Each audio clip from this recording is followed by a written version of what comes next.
Throughout its history, Russia has been a country with a strong central government led by a prince, czar, or president. The personal qualities and views of Russian leaders played a crucial role in national and world history and affected the lives of millions of people. The period of time when supreme power is lodged in the hands of an absolute ruler is often called after such a monarch. For instance, there was the era of Peter the Great, Ekaterina, Pavel, and other czars. Each reign usually lasted no more than 30 years and had its distinctive features. It's interesting to note that each period in the life of Dmitry Ivanovich Mendeleev coincided with the rule of one of 4 Russian emperors. Nicholas I was at the helm of power during his childhood and youth. It was during the reign of Alexander II that Mendeleev's formidable talent of scientist and teacher became apparent.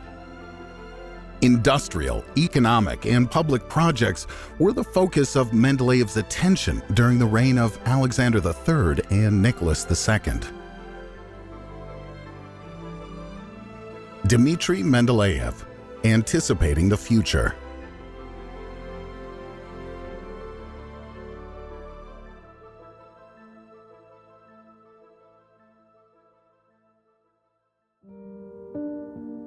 The era of Emperor Nicholas I. It was during the reign of Nicholas I that Mendeleev was born, completed secondary school in Tobolsk, and graduated from a school of higher education in St. Petersburg.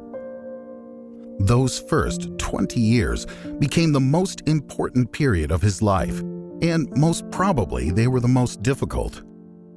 Maria Mendeleev, his mother, managed to enroll him in the main pedagogical institute. However, soon his mother died, and he was left without any means of support. For many people, becoming an orphan is like a verdict that is the reason of all future misfortune and tragedy. But for young Dmitry, this tragic event marked the turning point that set him on the path of personal growth and gave him a newfound confidence in himself and his abilities. Many of Mendeleev's fellow students found the strict regimen at the Pedagogical Institute odious. But for the provincial boy who was pampered by his mother, the rigorous, army-like discipline was a blessing in disguise that helped him persevere in the face of adversity. In 1855, he successfully graduated from the Natural Sciences Department of the School of Physics and Mathematics. But his personal circumstances affected his health.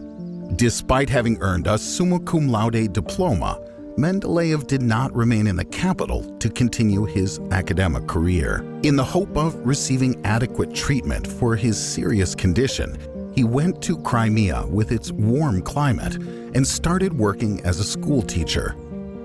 His doctors diagnosed him with tuberculosis. His father and 3 of his sisters died from this disease, and the doctors who treated him in St. Petersburg were concerned that his condition might progress and he may die. Shortly before his departure, Mendeleev received a letter of introduction so he could approach Nikolai Ivanovich Pirogov, the prominent Russian physician who served as the physician in ordinary to the royal court and was stationed in Crimea at the time. Mendeleev arrived in Crimea when the Crimean War was at its peak. In the dust-covered frontline city of Simferopol, the 21-year-old graduate of the main pedagogical institute attempted to find the physician who would save his life. The meeting did take place, and Pirogov prescribed a course of treatment that eventually allowed the deadly disease to go away. Pirogov gave Mendeleev a new lease on life. The era of Emperor Alexander II. Emperor Alexander II ascended the throne on February 18, 1855. The new ruler had an ambitious vision. He wanted the country to be awakened from its slumber and its feudal ways. The sovereign confronted the Russian ruling class with the idea to launch liberal reforms. His ambition to carry out the reforms was mostly fueled by moral and ethical considerations. He believed that a modern nation with an enlightened populace should give up the disgraceful institution of serfdom. The priority given to moral aspects of the reform over economic considerations goes to show that the timing for launching the reforms was not properly considered. Those were the years of a world economic crisis that exacerbated Russia's already precarious financial position. After earning a Candidate of Science and Master of Science degrees, Mendeleev moved to St. Petersburg and started teaching at the university in the position of privat docent. Dmitri was fully in support of change. As a young academic chemist, he spent a whole year traveling through different countries of Europe. His main focus was to order and buy a wide range of chemical equipment for his experiments that could not be obtained in Russia. At the time, Russia was a trailing country with respect to industrial development, and transformation was an urgent necessity. Russia was an agrarian society during the reign of Nicholas I, and as a result of transition, it had to emerge as a modern industrial power.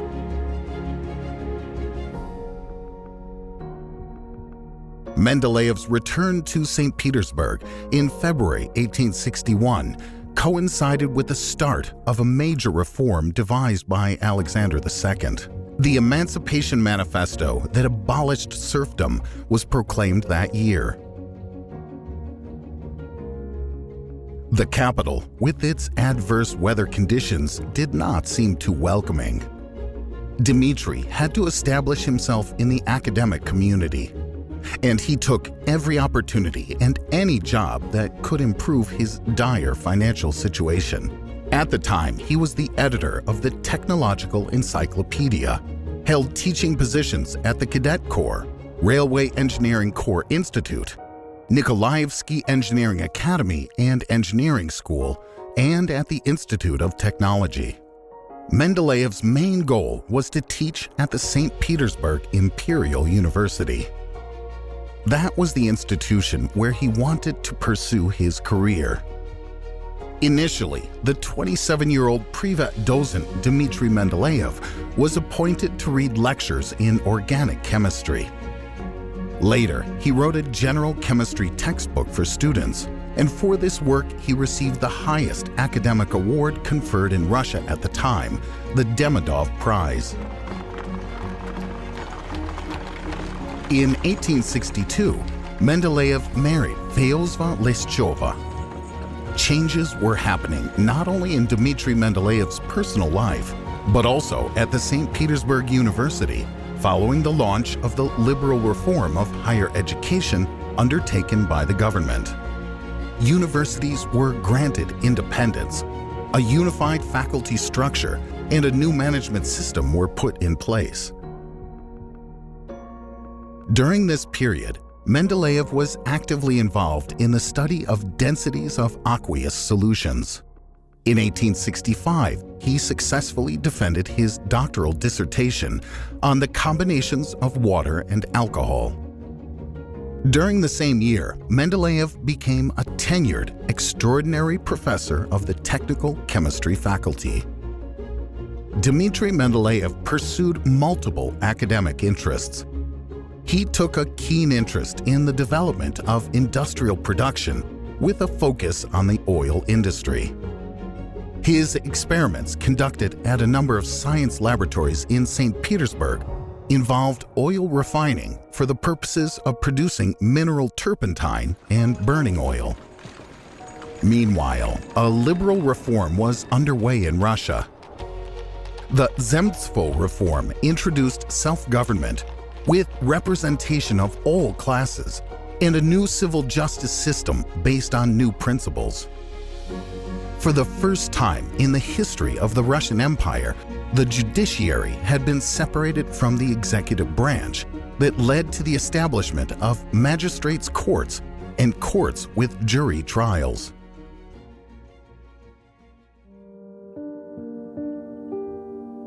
It took Mendeleev 5 years to implement his plan. By the time he turned 31, he had achieved all of his initial goals. What should I do next was the big question looming over him. What scientific problem should I address? What scientific area should I choose for my research? It was extremely difficult to find extra time for his industrial and land-related interests that were increasingly becoming the focus of his attention.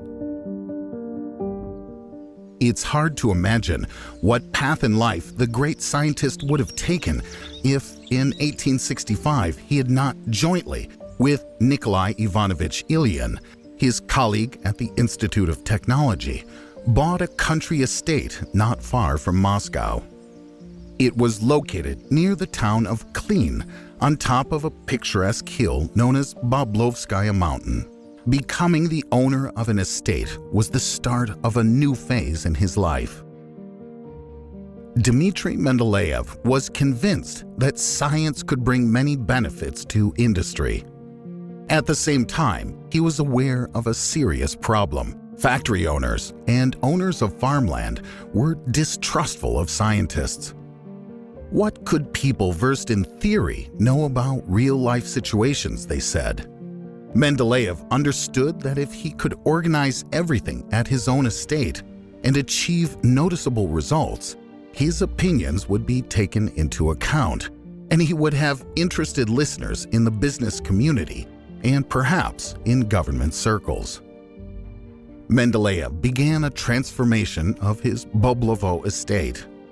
Within a short period of time, he turned his farmland estate into a full-fledged experimental facility where he conducted research in agrochemistry and studied soil productivity. Mendeleev wanted to prove that it was possible to set up a cost-effective commercial farm and ensure high yields of grain crops in the non-black soil region of Russia. He launched similar programs in regions where other types of soil are dominant. Over the course of 3 years, agricultural experiments were conducted in 4 provinces. The results ascertained the viability of his theories and proved him right, that science could be a useful and necessary tool to develop both industry and agriculture. Boblovo became a model farming estate and even offered internships to students of the Petrov Agricultural and Forestry Academy. Scientific experiments at the Boblovo estate lasted 40 years, and the research program developed by Mendeleev pioneered experimental agricultural research across Russia. Within the walls of the Imperial University, Mendeleev continued his scientific research, and at the age of 35, he formulated a fundamental law. It's notable that the idea of putting together a periodic table was not connected with any laboratory work or an attempt to discover a new chemical element, but came to him when he was writing The Principles of Chemistry, a textbook for students. Mendeleev was trying to structure the presentation of material in his textbook and considered various options for the layout. In an effort to synthesize the state of knowledge in chemistry, he had a flash of genius. The periodic table of elements developed by the scientist, arranged by the element's atomic weight and chemical properties, foreshadowed the future of chemical science for decades to come. Blank cells within the table were for elements that had not yet been discovered. Mendeleev predicted the existence and described the properties of some of them: scandium, gallium, germanium, and technetium. Meanwhile, Russia launched a military reform. The size of the army was reduced by 40%. Recruitment was replaced by universal conscription. The Russian army created a general staff, and military districts were established. The system of military education underwent a major transformation, and rearmament of the Army and Navy was launched. Commoners were allowed to apply for officer positions. Subsequently, Dmitry Mendeleev took an active part in the Russian Empire's military affairs. May 1876 was a major milestone in the life of Mendeleev, the author of the periodic law. At the age of 42, he received his first commission from the government and went on a business trip to the United States. His task was to attend the World's Fair held in Philadelphia and to find out about the situation in the U.S. oil industry. That trip was one of the factors that triggered a radical change in his personal and professional priorities. Mendeleev understood that his work involved national interests and that he should put his personal preferences aside. This is exactly what he did.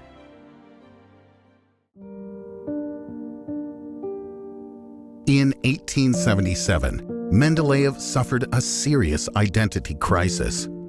On the one hand, he was facing a serious setback in his personal life. On the other, his interests were increasingly shifting from scientific research to social, economic, and even political issues. Mendeleev could not, as he did before, realize his ambitions exclusively at the university. That was about the time he made the acquaintance of Anna Popov, to whom he soon became betrothed. The liberal course of Alexander II modernized the Russian Empire and led to the establishment of capitalist relations of production. The onset of change awakened the entrepreneurial abilities of people in Russia. Many of Mendeleev's colleagues, including university professors, intellectuals, and representatives of the artistic community, were involved in speculative trading on the stock exchange and entered into risky transactions. Regrettably, the reforms had dismal consequences for the country's social and economic development. Industrial growth targets were not achieved, and the economy plunged into a prolonged depression. Russia's budget deficit widened. The reduction of import duties opened up domestic markets for foreign goods, which affected the main sectors of the economy. Against this backdrop, Russia actively built railways and made major investments in private companies. The state served as a tool for the enrichment of unscrupulous merchants and other members of the bourgeoisie. To cover these costs, the government of Alexander II resorted to external loans.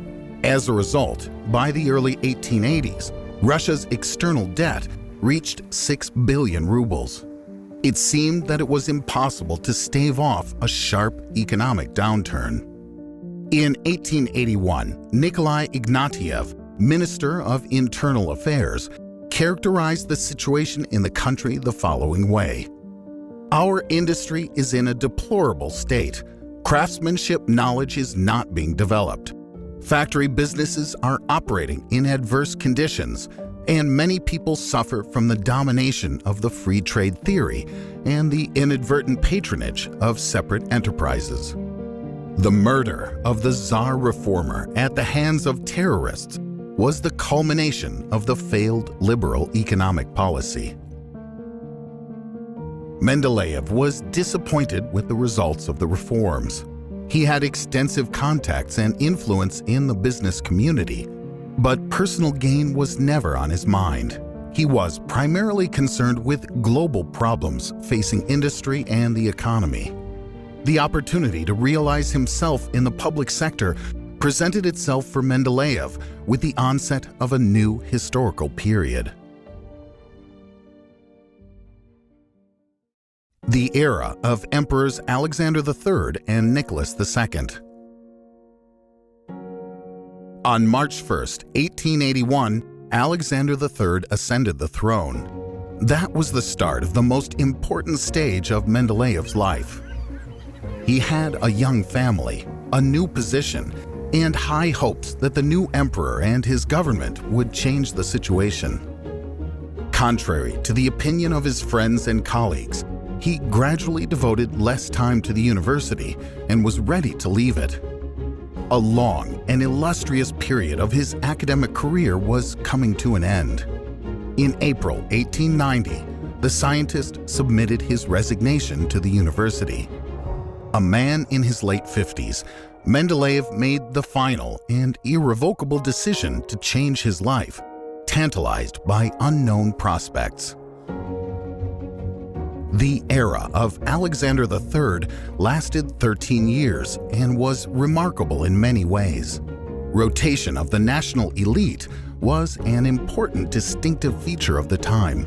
The new Russian emperor relied more on a generation that received excellent education at universities, engineering schools, and in the private sector, primarily specialists and professionals with practical experience.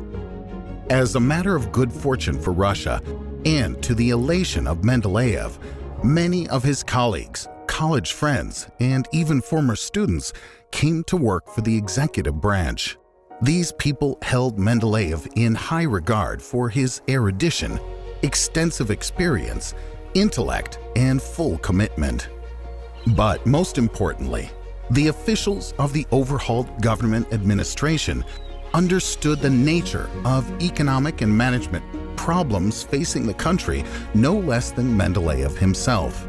These intellectual and spiritual bonds became the basis of Mendeleev's long-term and fruitful cooperation with the government administrations of Alexander III and Nicholas II. Since the early 1880s, Mendeleev had been involved in major projects that affected big politics, the economy, and industry.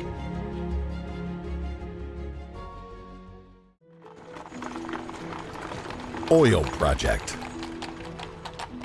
In the second half of the 19th century, oil was widely used throughout the world economy. The automotive industry had not yet been established, and there was no need for high-octane fuel. But kerosene, known at the time as lamp oil, was widely used in everyday life. Mendeleev's interest in petrochemistry became a door opener to his participation in major projects in industry and economic theory. He launched research in the area back in 1863 at the factory of leading industrialist Vasily Kokorev. It was there that Mendeleev first put forward the idea of building oil pipelines and oil tankers. In 1880, he studied manufacturing processes at the factories of industrialist Rogozin, where he proposed a new oil refining method that ensured process continuity. A trip to Pennsylvania in 1876 gave Mendeleev new insights into the technological and commercial operation of businesses in the United States and an understanding why they were successful. At the same time, he saw excellent prospects for selling oil produced in the Caucasus, both in the domestic and international markets. By the early 1880s, Mendeleev came to realize that the main constraints to the development of the Russian oil industry stem not from technological or technical problems, but from the state of the economy. There was no government regulation in the oil market, which led to the use of destructive extraction practices at the Baku oil deposits. Since transportation of oil products was carried out by rail, end products were extremely expensive. Mendeleev put forward the idea to build an oil pipeline between Baku and Batum and open oil refineries in close proximity to consumers. Such an approach would reduce the cost of transportation, stimulate the expansion of production, and lead to greater and more rational downstream processing. Mendeleev's ideas met a hostile reception from monopoly suppliers. The head of the Nobel Brothers Company initiated a public debate with the scientist in the press. In response, Mendeleev published an article under the title, "Where Should Oil Refineries Be Built?" in which he elaborated on his proposal and provided his arguments. In addition, major oil companies insisted on the introduction of an excise tax on oil, which would put small companies operating in the market out of business and clear the competition. As a result, kerosene prices would have soared, and Mendeleev strongly objected. The government rejected the oil taxation bill. Mendeleev is the one who exclusively deserves credit for this. After winning the dispute with the richest and most influential multinational companies, Mendeleev experienced a significant boost to his reputation in government circles, which allowed him to make public statements on a wide range of economic issues. With respect to his idea to build an oil pipeline, Mendeleev failed to overcome the resistance from the monopolies operating in Baku. That project was implemented much later, during the Soviet era.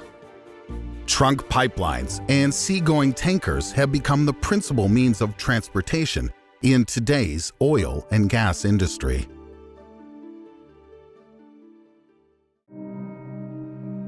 Aeronautics and meteorology. In 1872, Dmitry Mendeleev launched a major program to study the elasticity of gases. The purpose of this work was to discover the physical causes of the chemical periodicity phenomenon. The scientist wanted to investigate the properties of gases in a rarefied medium under the influence of gravity.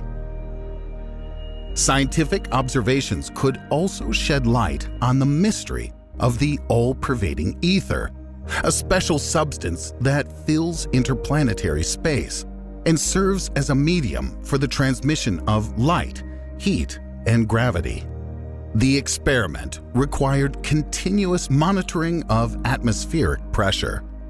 For these purposes, Mendeleev designed a differential barometer capable of tracking variations in air pressure depending on altitude. The compact barometer invented by Mendeleev could serve both as an altimeter for geodetic leveling and for meteorological observations, which Mendeleev popularized in every possible way. Continuous climate change monitoring was conducted at the Bablovo estate as part of an agricultural research program. The scientist enjoyed an undisputed reputation in the field. In 1879, Dmitry Mendeleev took part in the Second International Meteorological Congress that was held in Italy. Mendeleev was interested in the speed of movement of air masses, quantitative climate exposure indicators, and especially atmospheric temperature at different altitudes. He considered it important to study the upper atmosphere and even started designing a number of different aircraft. The period from the 1870s to the 1890s was the time of mankind's first attempts to master air travel. The mystery of bird flight had not yet been solved, and aerodynamics and wing lift had not yet been studied. Russia was closely following all technical breakthroughs in the field. In 1878, Mendeleev traveled abroad. In Paris, he flew in a tethered hot air balloon that was an exhibit at the World's Fair. Mendeleev had meetings with many European scientists and designers. The shape of aircraft wings was the focus of his attention. Mendeleev believed that there were two paths for aeronautics: development of airships or aerodynamic heavier-than-air machines. He predicted that both would have a great future. At his Bablovo estate, Mendeleev tested different designs of aircraft propellers. He published the results of his research in a monograph entitled A Study of the Resistance of Liquids and Aeronautics. In August 1887, people from around the world were getting ready to watch a total solar eclipse. It could be seen along a narrow path from the eastern part of Germany to the Pacific Ocean. Russian and foreign scientific groups armed with astronomical instruments, as well as thousands of amateur astronomers, rushed to that narrow strip of land. The town of Klin near Moscow was also in the eclipse area. A week before the event, Mendeleev received a telegram from the Russian Technical Society with a proposal to watch the solar eclipse from a balloon. The Ministry of War provided the scientist with a hydrogen balloon that they named the Russian. At his Boblovo estate, Mendeleev made all the necessary preparations, collected and checked the instruments. On the night of August 7th, rain soaked the balloon and its flight ability was lost. The balloon was unable to lift 2 passengers. Mendeleev took full responsibility for making the flight by himself. Alexander Kovanko, an experienced pilot, remained on the ground, and the great Russian chemist took his place in the gondola. The balloon traveled about 100 kilometers and rose to a maximum altitude of over 3,000 meters. Mendeleev kept a diary during the flight. The balloon landed safely in the country between the towns of Kalyazin and Pereslavl-Zaleski, not far from the estate of the prominent writer Mikhail Saltykov-Shchedrin. The French Academy of Aerostatic Meteorology awarded Mendeleev a medal and a diploma with the Montgolfier brothers' motto, "Thus you shall go to the stars," for his courage whilst flying to observe the solar eclipse. Thanks to the efforts of Mendeleev and his associates, balloons fit for military service were developed for the Russian army in the early 20th century. They were first used during the Russo-Japanese War and then World War I for the purposes of air reconnaissance and directing artillery fire. In his efforts to design heavier-than-air aircraft, Mendeleev worked closely with such aeronautics pioneers as Nikolai Zhukovsky, Stepan Zhevetsky, and Alexander Mozaisky. Expeditions to Donbass and the Urals.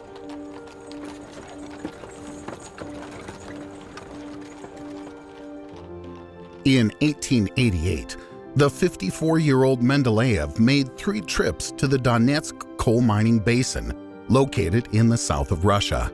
He visited the Yasinovataya, Yuzovka, Kartsysk, and Gorlovka coal mines, the salt factory in Artyomovsk, the coke plant in Lysychansk, and the coal mines in Lugansk. On his return to Boblovo, Mendeleev prepared a detailed report of his trip, in which he outlined a number of proposals for the region's development. For the general public, Mendeleev wrote an article under the title, "The Great Wealth Concentrated Along the Banks of the Donets River." In that article, he put forward his innovative idea of building underground coal gasifiers and gas pipelines. 11 years later, already under Nicholas II, Mendeleev was appointed to another important government position. This time, Mendeleev was assigned to lead the commission to study the critical state of industry in the Urals. In late May 1899, he put together a group of experts and went on a field mission to the region.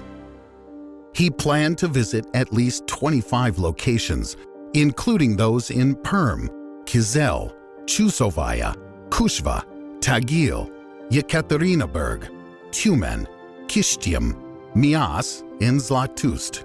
During the trip, Mendeleev had a chance to visit his birthplace in Tobolsk. The scientists believed that the government should intervene and step up efforts to promote change in the Urals. The field trip revealed an excessive concentration of land in the hands of only a few people, irrational use of forests, underdevelopment of communication routes, and a lack of entrepreneurial activity. Mendeleev proposed to carry out a technological renovation of production, start to supply metallurgical plants with coal from the Kislovsky and Kuznetsky coal basins, and cluster plants into industrial agglomerations where one company's waste would serve as raw materials for others. Subsequently, the idea provided the blueprint for establishing large, diversified industrial companies.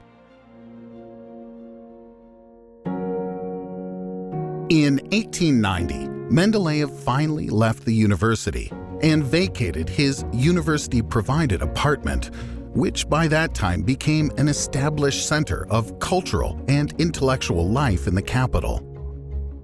Each Wednesday, his apartment was a meeting place for scholars, musicians, writers, artists, and actors.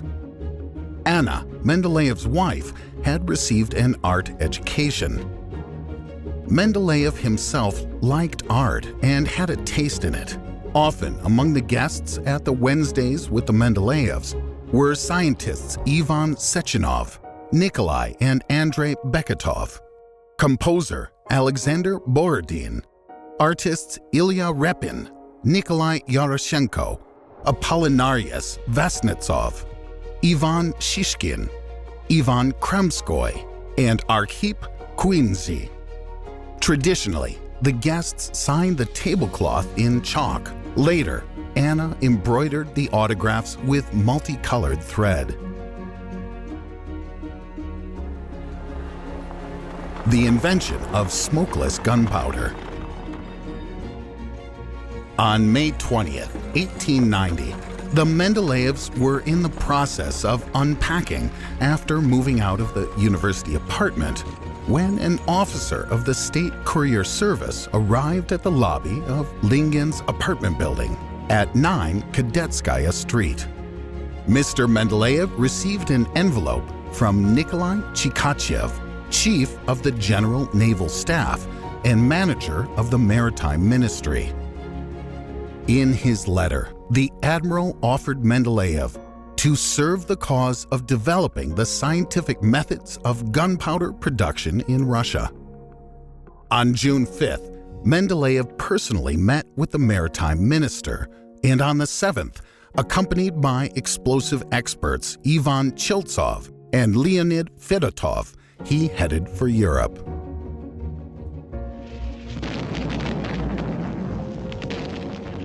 Black powder had been used in the Russian army since the 13th century. It was a mixture of charcoal, sulfur, and potassium nitrate. The last ingredient was imported from faraway India. Over time, gunmakers mastered the process of extracting potassium nitrate from the droppings of birds and bats.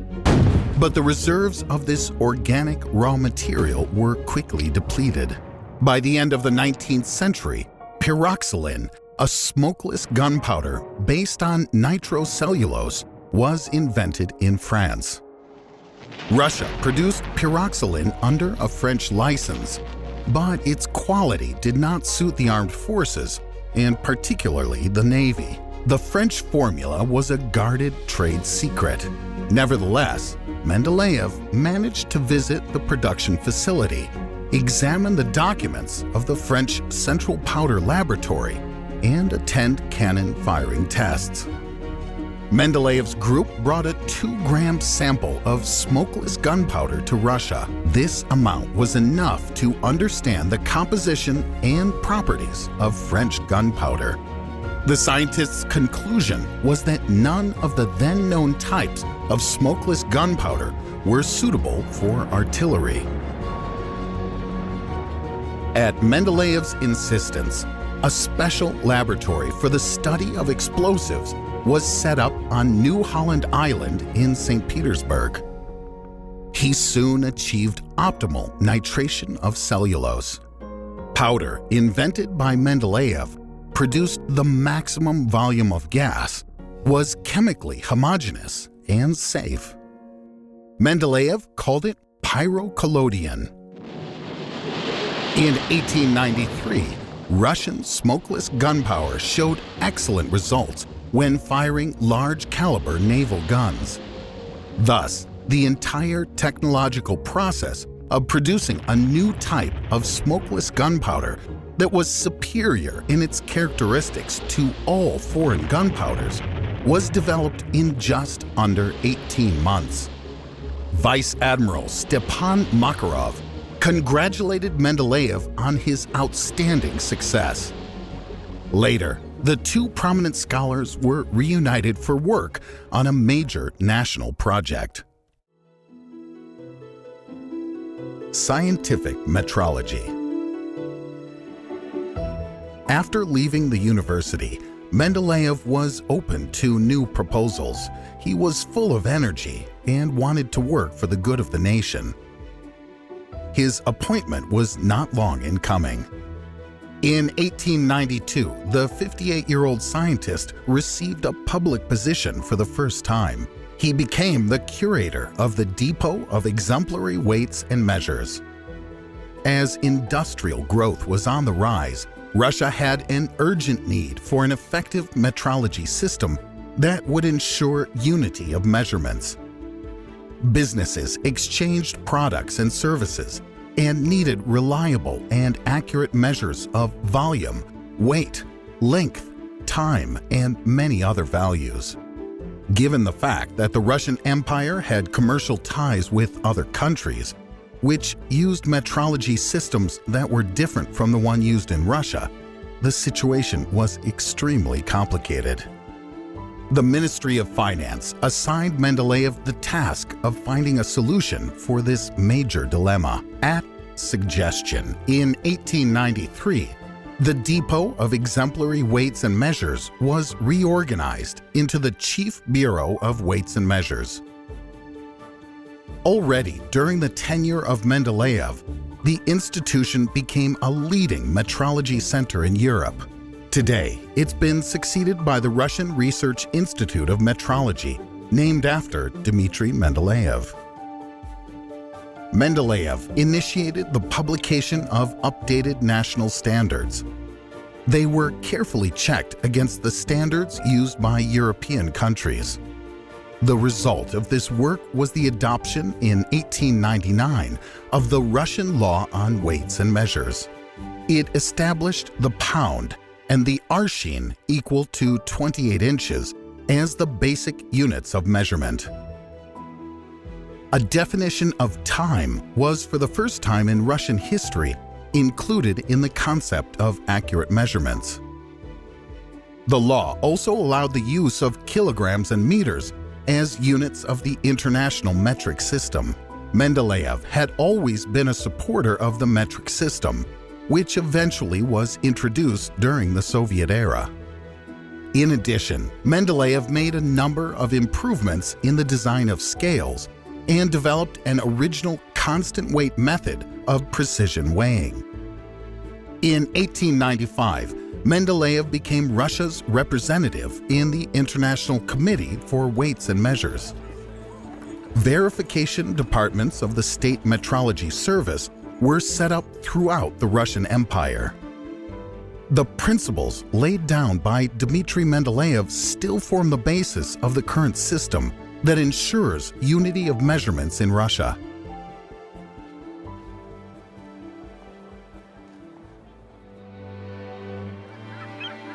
Development of the Far North. The 1890s for Mendeleev were the time of taking on some of the boldest ambitions to achieve far-reaching goals and aspirations. In 1897, Admiral Makarov enticed Mendeleev to explore the Arctic. He believed that Russia should make every effort to develop the Northern Sea Route, the shortest route for military and merchant ships to the Pacific Ocean. This rugged corner of our planet was still an unconquered frontier. Many brave navigators laid down their lives in an attempt to explore the far north. Makarov understood that in these conditions, it was necessary to build a fundamentally new ship that would be able to break through 6 feet of ice. At the time, no ship had such a capability. The icebreaker had to be designed and built. To achieve such a complex and ambitious goal, Makarov needed Mendeleev's reputation, experience, and knowledge. He wrote Mendeleev a letter in which he told him of his idea to explore the Arctic Ocean using icebreakers. Mendeleev wholeheartedly supported the plan.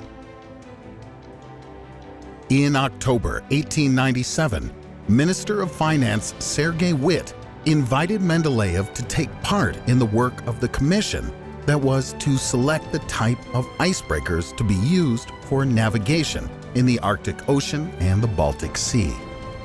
During the design stage, the key question was the shape and type of hull for the icebreaker.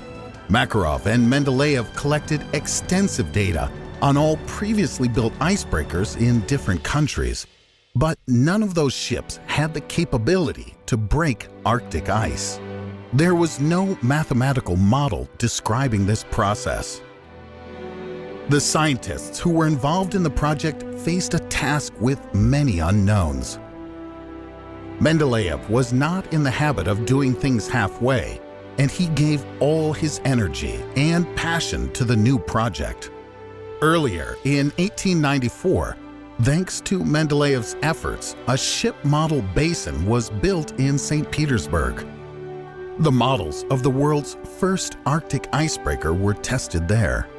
The order for the construction of the ship was placed with British shipbuilder Armstrong and Whitworth. The enormous new Russian icebreaker was given the name of Yermak, the legendary conqueror of Siberia.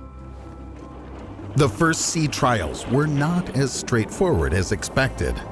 Mendeleev and Makarov experienced a bitter setback when the bow thruster turned out to be unsuitable for difficult ice conditions. In 1900, Yermak was returned to Newcastle for a complete refit of the entire bow of the ship.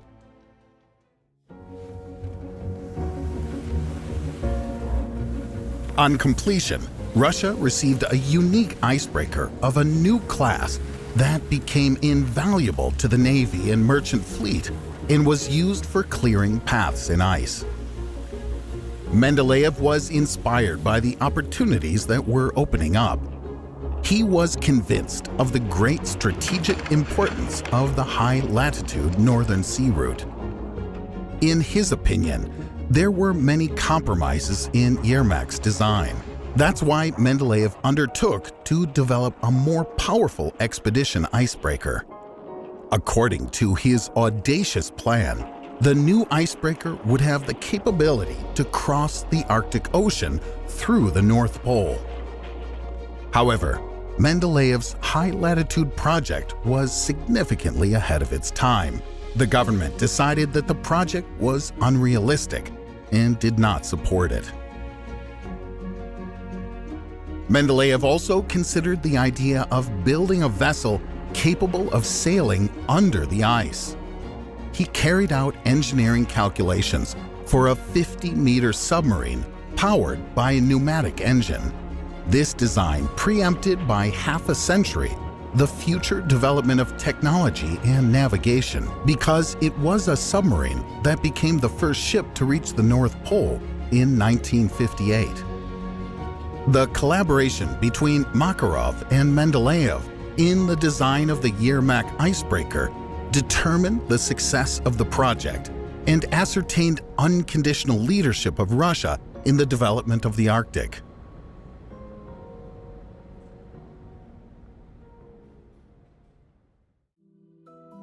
Boys' Room.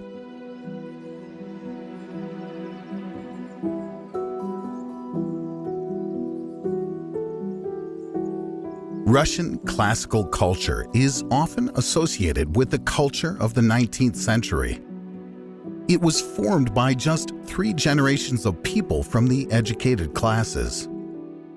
It was molded in royal palaces, university classrooms, and art salons of the capital, but no less in the homes of Russian nobility, in the estates and manors scattered throughout the vast expanse of Russia.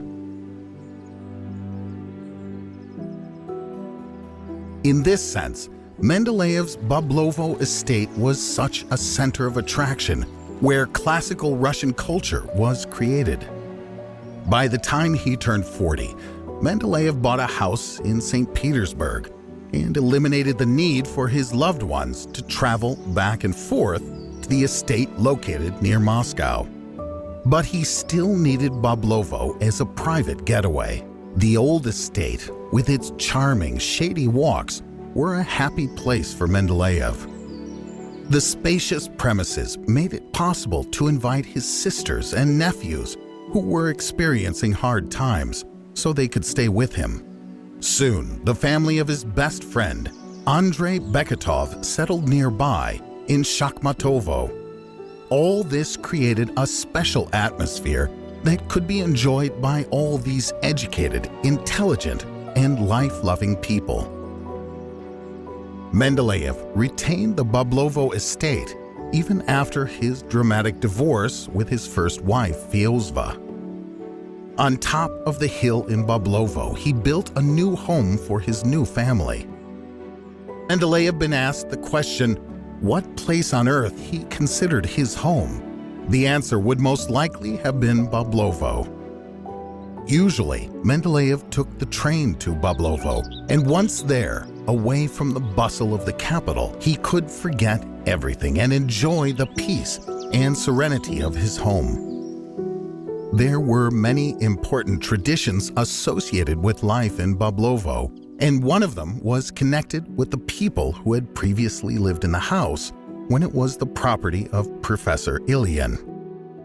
Everyone at the manor house called the corner room on the ground floor the boys' room. That was the guest room for Mendeleev's colleagues and friends when they stayed at Bablovo. The Russian poet, Alexander Blok, Beketov's grandson, often spent the night there. He took an active part in staging home theater performances and stayed late with the Mendeleevs. Blok played the main character in Hamlet. Lyubov Mendeleev, the poet's future wife, played Ophelia. Later, Blok dedicated a series of poems called Beautiful Lady to Lyubov Mendeleev. The boys' room was never vacant. It became a sort of scientific and cultural incubator. Several generations of the Mendeleevs and their friends grew up in this intellectual environment. Nestor Smirnov was a zoologist, professor, and scholar of international repute. Nikolai Smirnov was a mechanics professor who worked in the Arctic project together with Mendeleev and Admiral Makarov. He was the one who tested the Yermak model in the ship model basin. As one of the designers of the icebreaker, Nikolai Smirnov took part in commissioning the vessel at the Armstrong and Whitworth shipyards. Yakov Smirnov was an archaeologist and art historian, corresponding member of the St. Petersburg Imperial Academy of Sciences, who worked as a senior curator at the Hermitage Museum. In 1891, Yakov Smirnov conducted archaeological excavations at the Bablovo estate and uncovered and explored the site of an ancient settlement. For many years, Mendeleev's estate was the center of lively discussion, skills building, and knowledge sharing. There's a whole list of outstanding people among those who used to visit with the Mendeleevs and stay in the boys' room. Later, they made a substantial contribution to augmenting the glory of Russia, strengthening its power, and promoting new expertise and scientific achievements. One of the events in the history of invention of the radio is connected with the estate. In the summer of 1899, Alexander Popov conducted successful tests of wireless telegraphy equipment and sent a radio signal from the neighboring village of Babaiki to Bablovo. He installed the transmitting device in the house of Mendeleev's nephew, Professor Mikhail Kapustin, and the receiving device in Mendeleev's study. At the next stage of the experiment, a transmitter was placed behind the massive walls of the Nikolo-Peshnoshki Monastery, located 16 kilometers from Bablovo. The radio transmission was also successful.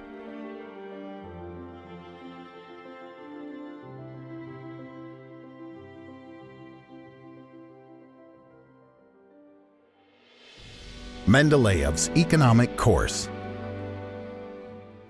What did the famous chemist Dmitry Mendeleev, the Emperor Alexander III, and officials from the Ministry of Finance and industrialists from a number of cities of the vast Russian Empire have in common? All of them were true patriots, ardent supporters of Russia's economic independence. Mendeleev came out in support of protecting Russian industry from unfair competition practiced by Western countries. He believed that high customs duties could stop the export of Western goods to the Russian market and create conditions for the growth of domestic enterprises. He was convinced that Russia could make a profit not only by exporting raw materials, but by independently producing finished products.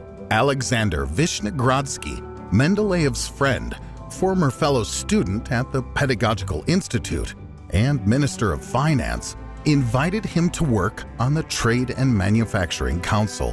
Having fully devoted himself to this work, Mendeleev was able to develop both the general concept and strategy of Russia's protectionist trade policy. A new customs tariff was introduced in 1891. The explanatory tariff, or a study of the development of Russian industry in connection with its general customs tariff, was Mendeleev's main research paper in economics. This study is considered the Bible of Russian protectionism. According to available economic, demographic, and social data, the country was undergoing a rapid transformation, which proved that Mendeleev was absolutely right with regard to his economic course. Russian historian Vladimir Kluchevsky described the time in the following terms. During the reign of Emperor Alexander III, within the lifespan of a single generation, we peacefully carried out a number of profound reforms in our state system, working in the spirit of Christian values, and therefore are fully in keeping with the spirit of European principles. Meanwhile, it took Western Europe centuries of often turbulent efforts to achieve the same result. On May 15, 1903, Alexander Blok wrote to Lyubov Mendeleev, "I have the following impression of your father. He knows everything that could potentially happen in this world. He has reached into all areas. Nothing escapes his eye. He has the fullest possible knowledge. That is because he is a genius. Such things never happen to ordinary people. He has all the necessary qualities. That's the impression he makes. I'm not afraid of him, but I always feel uneasy. That's because he knows everything without the need to explain anything or make veiled references." Mendeleev proved himself an outstanding chemist, metrologist, expert in the field of industrial production, military science, and engineering. The legacy of the great scientist remains relevant to this day. Being faithful to the Mendeleev course means to continue developing Russian science, culture, and industry, to build and to create, to live in the interests of one's country and its people, and to anticipate the future.